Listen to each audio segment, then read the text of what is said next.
Hello everyone, আপোনালোকে চাই আছে জ্ঞানশীলা আৰু আজি আপোনালোকৰ কাৰণে লৈ আছো আসাম পুলিচৰ কাৰণে বেষ্ট জিকে কোৱেশ্চন ঠিক আছে আজি ভিডিওত আমি আসাম পুলিচৰ কাৰণে কোৱেশ্চন আনসাৰ ডিসকাস কৰিম ওকে তো সম্পূৰ্ণকৈ চাব ভিডিওসমূহ মিছ নকৰিব আৰু ভিডিওৰ আপডেটসমূহ পাই থাকিবলৈ আমাৰ চেনেলটো যদিহে আপোনালোকে সাবস্ক্ৰাইব নাই কৰা সাবস্ক্ৰাইব কৰি থব যাতে নেক্সট ভিডিওৰ আপডেটসমূহ সময়মতে পাই থাকে ঠিক আছে তো লেটস স্টাৰ্ট প্ৰথম প্ৰশ্নটো আজি কি আছে which of the following is smallest island of Japan জাপানৰ আটাইতকৈ সৰু দ্বীপটো কি হয় smallest শুদ্ধ উত্তৰ কোনটো হ'ব ইয়াতে অপচন কেইটাৰ ভিতৰত বহুত ইম্পৰ্টেন্ট হয় এনেকুৱা কোৱেশ্চন বিলাক আসাম পুলিচ পৰীক্ষাৰ কাৰণে তো যেহেতু আসাম পুলিচত জিকে কোৱেশ্চনে প্ৰায় লাষ্ট ইয়াৰ 70 মাৰ্কস জিকে কোৱেশ্চন হৈছিল তো জিকে টো এটা ডিমান্ডিং সাবজেক্ট হয় সকলোৱে জানে তোমালোকে যেখিনি প্ৰিপাৰেচন কৰি আছা তো জিকেত বেছি গুৰুত্ব দিব লাগিব তো ইয়াৰে শুদ্ধ উত্তৰ হ'ব অপচন এ শিকোকু জাপানৰ স্মলেষ্ট আইল্যান্ড হয় এটো শিকোকু জাপানৰ ৰাজধানী কি হয় টকিঅ হয় নিশ্চয় জানা এটো তোমালোকে টকিঅ হয় okay next question Tokyo is situated on the bank of which river again important Tokyo চহৰখন কোন নদীৰ পাৰত অৱস্থিত কোনটো নদীৰ পাৰত অৱস্থিত হয় এই চহৰখন টকিঅ সেইন্ট সুমিদা থেমছ নে হাডসন কারেক্ট আনসার কি হ'ব তো কারেক্ট আনসার হবে অপশন বি সুমিদা সুমিদা নদীৰ পাৰত টকিঅ চহৰ অৱস্থিত হয় সেইন নদীৰ পাৰত কি চহৰ অৱস্থিত হয় সেইন নদীৰ পাৰত হয় পেৰিছ থেমছ নদীৰ পাৰত অৱস্থিত হয় লণ্ডন এন্ড হাডসন নদীৰ পাৰত অৱস্থিত হয় নিউয়ৰ্ক গোটেই কিটা ইম্পৰ্টেন্ট হয় এক্সাম পইণ্ট অফ ভিউৰ কাৰণে ওকে তাৰ পিছৰ প্ৰশ্নটো আছে Sachin Tendulkar scored double century against which team Sachin তেণ্ডুলকাৰে ডাবল সেঞ্চুৰী কৰিছিলে কোনটো টিমৰ এগেইনষ্টত সাউথ আফ্ৰিকা অস্ট্ৰেলিয়া ইংল্যান্ড নে পাকিস্তান তো কাৰেক্ট আনসাৰ হবে অপশন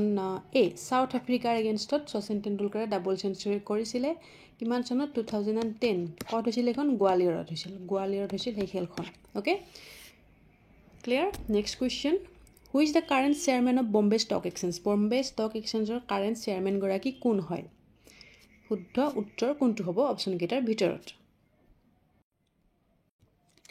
তো শুদ্ধ উত্তৰ হ'ব অপশন এ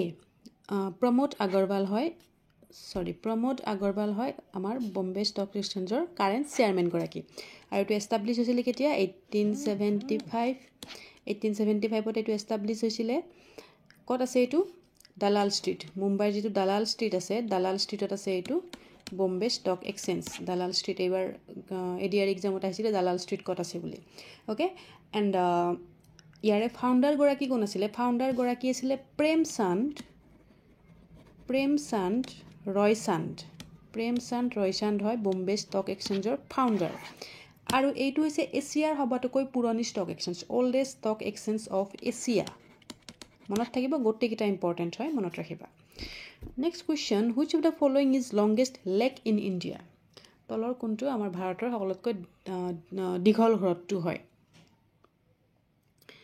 তো হেতু হৈছে কোনটো এটা আছে Loktak lake Chilika lake Wular lake আৰু বেম্বানাড লেক তো এটো আছে কোনটো হয় শুদ্ধ উত্তৰ হ'ব অপশন ডি বেম্বানাড লেক কত আছে কেৰালাত আছে ঠিক আছে লোকটাক লেক কত আছে মণিপুৰ আৰু লোকটাক লেকতে কি অৱস্থিত হয় আমাৰ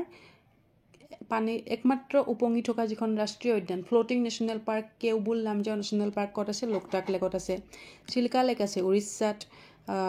উলাৰ লেক আছে কত কাশ্মীৰত ওকে নেক্সট কোৱেশ্চনলৈ যোৱাৰ আগত যদিহে আপোনালোকে এসআই এক্সামৰ কাৰণে প্ৰস্তুতি চলাই আছে তেতিয়াহলে এই তিনটা পিডিএফ বহুত বেছি ইম্পৰ্টেন্ট হয় আপোনালোকৰ পৰীক্ষাৰ কাৰণে এণ্ড স্পেশালি এইটো যেটো আছে আসাম পুলিচ এসআই 1500 ষ্টেটিক জিকে এমসিকিউ যেটোৰ মূল্য হৈছে ₹90 অনলি ঠিক আছে 1500 কোৱেশ্চন পাব আৰু গোটেই কিটা পিডিএফ ইংলিশ মিডিয়ামত আছে মই এতিয়া জনাই দিছো তো যদি তিনিটা একেলগত লয় এইটো আছে 200 এমসিকিউ আসাম এণ্ড ইটস পিপল যেটো টেটৰ কাৰণে বহুত বেছি ইম্পৰ্টেন্ট হয় আৰু এইটো 200 এমসিকিউ অন আসাম জিওগ্ৰাফি এই তিনিটা যদি আপুনি একেলগত লয় 25% ডিসকাউন্ট আপোনালোকে পাব তেতিয়া আপোনাৰ প্ৰাইচটো হ'ব ₹135 ওকে যদি ল'ব বিচাৰে তেতিয়াহ'লে হোৱাটছএপ নাম্বাৰ মই দি থোৱা আছে ইয়াতে 8402086470 এই নাম্বাৰটোত হোৱাটছএপ কৰি আপোনালোকে স্পেচিয়েল প্ৰাইচটো 3টা PDF ল'ব পাৰে আৰু যদি এটা এটাকে ল'ব বিচাৰে তেতিয়াহ'লে তেনেকৈ আপোনালোকে ল'ব পাৰে ডেছক্ৰিপশ্যন বক্সত লিংক দি থোৱা আছে তাত গৈ পেলাই আপোনালোকে PDF পাৰচেজ কৰিব পাৰিব ওকে আকৌ কুৱেশ্যনলৈ আহিছোঁ Indian Olympic association was formed in the year ভাৰতীয় অলিম্পিক সংস্থাৰ গঠন কেতিয়া হৈছিল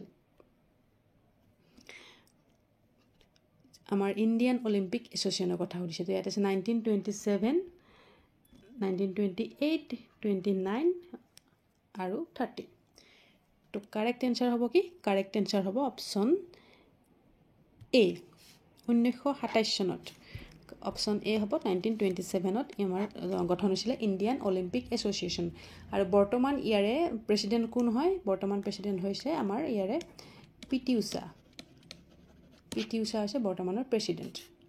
ক্লিয়াৰ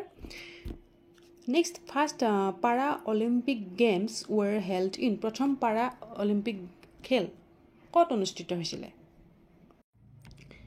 তো ইয়াতে আছে Athens Canada Rome Tokyo' correct answer কোনটো হ'ব শুদ্ধ উত্তৰ হ'ব অপশ্যন চি ৰোম ইটালী ৰোমত হৈছিলে কেতিয়া 1960 প্ৰথম পাৰা অলিম্পিক গেম আৰু ফাৰ্ষ্ট মডাৰ্ণ অলিম্পিক যদি হতে তেতিয়া কি হ'ব উত্তৰ এথেন্সত হৈছিলে গ্ৰীক এথেন্সত হৈছিলে প্ৰথম মডাৰ্ণ অলিম্পিক্স ওকে প্ৰায় সুধি থাকে ফাৰ্ষ্ট কমনৱেলথ গেম ক'ত হৈছিলে কানাডাত হৈছিলে এইটো সুধে পৰীক্ষাত ওকে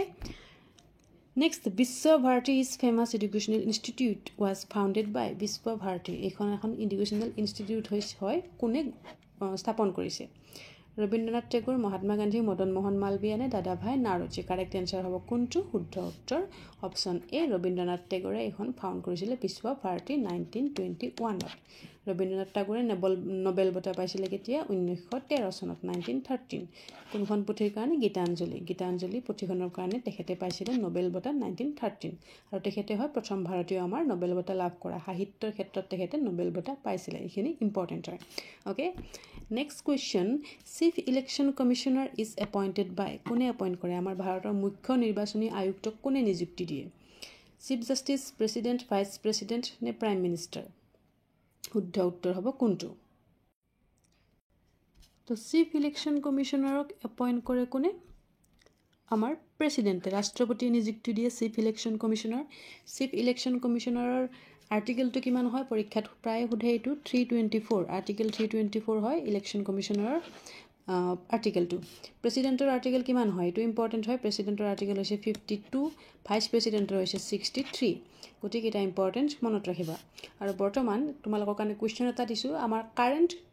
চিফ ইলেকশ্যন কমিশ্যনাৰ কোন হয় কমেণ্ট ছেকশ্যনত কমেণ্ট কৰিবা okay next what is the article for the governor ৰাজ্যপালৰ অনুচ্ছেদটো কিমান হয় যে এখন প্ৰতিখন ৰাজ্যতে একজনকৈ ৰাজ্যপাল থাকিব লাগে এইটো আৰ্টিকেলটো কিমান হয় আৰ্টিকেল 153 156 352 নে 360 কাৰেক্ট এনসাৰ হ'ব কোনটো কাৰেক্ট এনসাৰ হ'ব অপশ্যন এ 153 আৰ্টিকেল 153 উল্লেখ আছে যে প্ৰতিখন ৰাজ্যত একজনকৈ ৰাজ্যপাল থাকিব লাগে আৰ্টিকেল 352 কি হয় আৰ্টিকেল 352 হয় নেশ্যনেল এমাৰ্জেঞ্চি হয় আৰ্টিকেল 352 আৰ্টিকেল 360 কি হয় ফাইনান্সিয়েল এমাৰ্জেঞ্চি হয় আৰ্টিকেল 360 আৰু মাজতে এটা আছিলে কি কোনটো আমি বাদ কৰিলোঁ 356 এইটো কি হয় এইটো হৈছে ষ্টেট এমাৰ্জেঞ্চি নাইবা প্ৰেচিডেন্টছ ৰুল বুলি যিটো কোৱা হয় ওকে মনত থাকিব ওকে